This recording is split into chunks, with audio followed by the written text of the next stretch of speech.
1950년부터 1980년 사이에 미국에서 자랐다면 당신은 단순히 자전거를 소유한 것이 아니었습니다. 당신은 슈윈을 소유했습니다. 그것은 무거웠습니다. 크롬과 강철로 만들어져 파괴할 수 없었습니다. 슈윈 스팅레이는 단순한 장난감이 아니었습니다. 그것은 자유를 향한 티켓이었습니다. 슈윈 바시티는 단순한 로드바이크가 아니었습니다. 그것은 벽돌담을 뚫고 지나갈 수 있는 탱크였고 담이 깨질 것이었습니다. 100년 동안 슈윈이라는 이름은 시카고 강철과 미국 장인 정신을 상징했습니다. 오늘날에도 월마트에서 $200의 다운 튜브에 슈윈 스티커가 붙은 자전거를 살 수 있습니다. 하지만 그것은 거짓말입니다. 당신의 어린 시절 자전거를 만들었던 회사는 사라졌습니다. 시카고 공장은 없어졌고 오늘날 당신이 사는 자전거는 전문 정비사들이 자전거 모양의 물체라고 부르는 것입니다. 이 조사에서 우리는 세계 최고의 자전거 브랜드가 무능한 경영, 노조 탄압, 그리고 사모펀드 독수리들에 의해 어떻게 속이 비워졌는지 폭로할 것입니다. 우리는 과거의 정의단조 프레임과 현재의 로봇 용접 쓰레기 사이의 법의학적 차이를 보여줄 것입니다. 그리고 오늘날 새로운 슈윈을 사는 것이 브랜드의 명성에 대한 모욕인 이유를 설명할 것입니다. 우리가 무엇을 잃었는지 이해하려면 그들이 예전에 어떻게 자전거를 만들었는지 이해해야 합니다. 20세기 대부분의 자전거는 강철 튜브를 러그에 납땜하여 만들었습니다. 이는 느리고 비용이 많이 들었습니다. 슈위는 다르게 했습니다.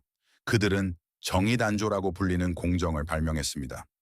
그들은 두꺼운 미국산 강철 튜브를 전기와 막대한 압력으로 융합시켰습니다. 프레임은 사실상 하나의 금속 덩어리였습니다. 무거웠습니다. 슈인 바시티는 40파운드, 약 18kg거나 나갔습니다. 하지만 폭탄에도 견딜 만큼 튼튼했습니다. 그들은 시카고 케이지라고 불리는 독점적인 바텀 브래킷 디자인을 사용했습니다. 이는 시중에 나와 있는 다른 어떤 자전거보다 더 많은 그리스를 담고 더 큰 볼 베어링을 사용했습니다. 슈윈을 빗속에 5년 동안 방치했다가 진흙탕에서 끌어내어 타이어에 바람을 넣어도 여전히 탈 수 있었습니다. 이러한 품질은 그들을 업계의 지배적인 세력으로 만들었습니다. 전성기에는 슈윈이 연간 100만 대의 자전거를 팔았습니다. 그들은 자전거 업계의 제너럴 모터스였습니다. 그러나 오만함은 서서히 죽음을 불러옵니다. 1970년대 캘리포니아 마린 카운티의 히피족들은 오래된 슈윈 크루저를 개조하여 산에서 경주하기 시작했습니다. 그들은 그것들을 클렁커라고 불렀습니다. 그들은 산악자전거 스포츠를 발명하고 있었습니다. 그들은 슈윈에 가서 이런 자전거를 만들어야 합니다. 라고 말했습니다. 시카고 고층 사무실에 앉아있던 슈윈 경영진은 그들을 비웃었습니다. 그들은 산악자전거가 일시적인 유행이라고 말했습니다. 그들은 혁신을 거부했습니다. 그래서 스페셜라이즈와 티렉과 같은 회사들이 시장에 뛰어들어 시장을 장악했습니다. 슈윈이 자신들의 실수를 깨달았을 때는 너무 늦었습니다. 그들은 멋진 요소를 잃어버렸습니다. 동시에 공장 현장은 전쟁터였습니다. 시카고의 노동자들은 기계가 노후화되었다는 것을 알았습니다. 그들은 경영진이 무능하다는 것을 알았습니다. 1980년에 그들은 파업에 돌입했습니다. 문제를 해결하는 대신 슈윈 경영진은 아웃소싱을 결정했습니다. 그들은 핵심 제품의 제조를 대만의 자이언트라는 공장으로 보냈습니다. 그들은 자이언트에게 자전거 만드는 법을 가르쳤습니다. 그들은 설계도를 주었습니다. 그리고 5년 안에 자이언트는 그들의 가장 큰 경쟁자가 되어 그들을 완전히 삼켜버렸습니다. 1992년 슈윈은 파산 신청을 했습니다. 여기서 이야기는 사업 실패에서 비극으로 바뀝니다. 브랜드는 자전거에는 관심이 없고 로고에만 관심이 있는 투자 그룹에 의해 인수되었습니다. 그들은 회사를 여러 번 돌려가며 팔다가 2001년에 패시픽 사이클이 매각되었습니다. 퍼시픽 사이클은 새로운 전략을 가지고 있었습니다.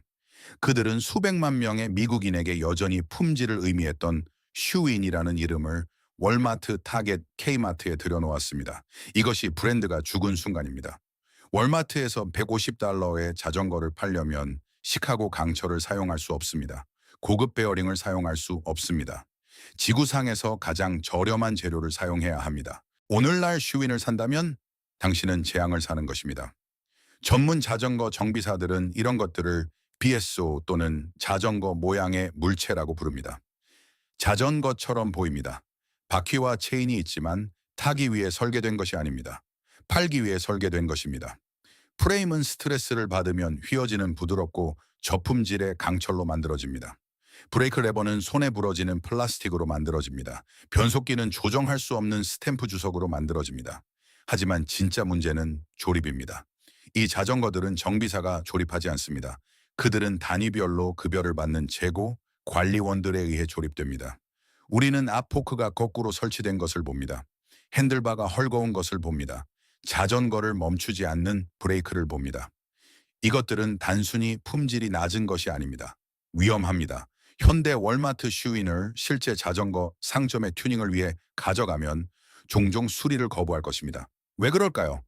부품이 너무 저렴해서 조정하려고 하면 부러지기 때문입니다. 정비사는 자신이 만지면 그 문제가 자신의 것이 된다는 것을 압니다. 그래서 수리 비용이 자전거 가격보다 더 많이 듭니다. 슈윈의 비극은 미국 제조업의 비극입니다. 우리는 유산을 만들던 회사를 매립지의 쓰레기를 만드는 회사로 바꿔버렸습니다. 퍼시픽 사이클과 도렐 스포츠의 경영진은 이그나즈 슈윈이 1885년에 쌓아 올린 명성을 청산하여 수백만 달러를 벌었습니다. 그렇다면 어떻게 해야 할까요? 진정한 슈윈의 느낌을 원한다면 과거를 되돌아봐야 합니다. 크레이그스리스트, CRX리스트에 가보세요. 벼룩시장에 가보세요. 1980년 이전 시카고에서 만들어진 슈윈을 찾아보세요. 아마 녹슬었을 것입니다. 새 타이어가 필요하겠지만 프레임은 튼튼하고 베어링은 여전히 잘 돌아갈 것입니다. 그 자전거를 $50로 복원하면 오늘날 대형 할인점에서 살 수 있는 어떤 플라스틱 쓰레기보다 오래 갈 것입니다. 아니면 현대적인 자전거를 원한다면 지역 자전거 매장에 가세요. 트랙, 자이언트, 스페셜라이즈드 같은 브랜드를 사세요. 네, 대만에서 만들어지지만 장난감 회사가 아니라 자전거 회사에서 만듭니다. 미국 상징을 죽인 독수리 같은 이들에게 보상하지 마세요. 새 슈위는 월마트 선반에서 썩게 내버려두고 오래된 강철 자전거를 계속 달리게 하세요.